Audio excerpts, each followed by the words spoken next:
Silver पापलेट हा महाराष्ट्राचा राज्यमासा असला तरी गेल्या 10 वर्षांपासून राज्यात सर्वाधिक मासेमारी होते बांगड्याची.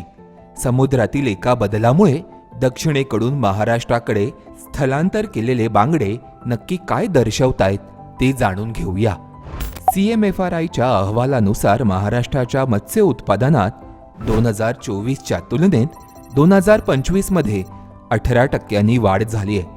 माकुळ, पापलेट आणि सुरमई या माशांच्या मासेमारीमध्ये महाराष्ट्राचा देशात प्रथम क्रमांक लागलाय. महाराष्ट्राचा राज्यमासा असलेल्या पापलेटची गेल्या 10 वर्षातील सर्वाधिक मासेमारी ही 2025 मध्ये झाली आहे. 2015 साली राज्यात पापलेटचं उत्पादन 3000 टन होतं. ते 2025 साली 6000 टन झालं.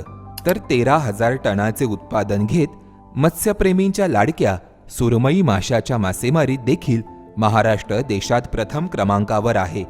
माकुळ माशांच्या मासेमारीत देखील महाराष्ट्र देशात प्रथम असून 2025 मध्ये 35,000 टन इतकं उत्पादन घेण्यात आलंय.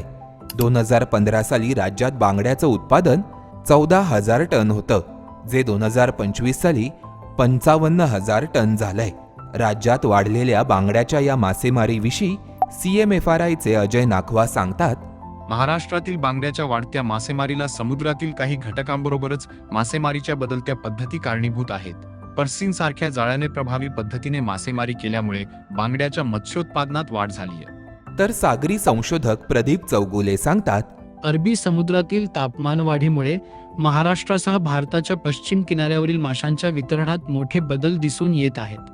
1960 सालापासून या भागात दर दशकाला 0.12 ते 0.13 अंश सेल्सिअस इतकी तापमानवाढ झाली आहे. यामुळे तारली आणि बांगड्यासारख्या व्यावसायिकदृष्ट्या महत्त्वाच्या माशांच्या प्रजाती केरळ आणि कर्नाटकच्या पाण्यातून महाराष्ट्राच्या दिशेने सरकल्या आहेत.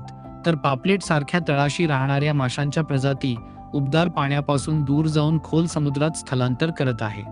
एकंदरीत काय, समुद्रातील तापमानात झालेल्या वाढीमुळे बांगड्यांचे थवे हे दक्षिण अरबी समुद्रामधून उत्तरेकडे सरकलेत.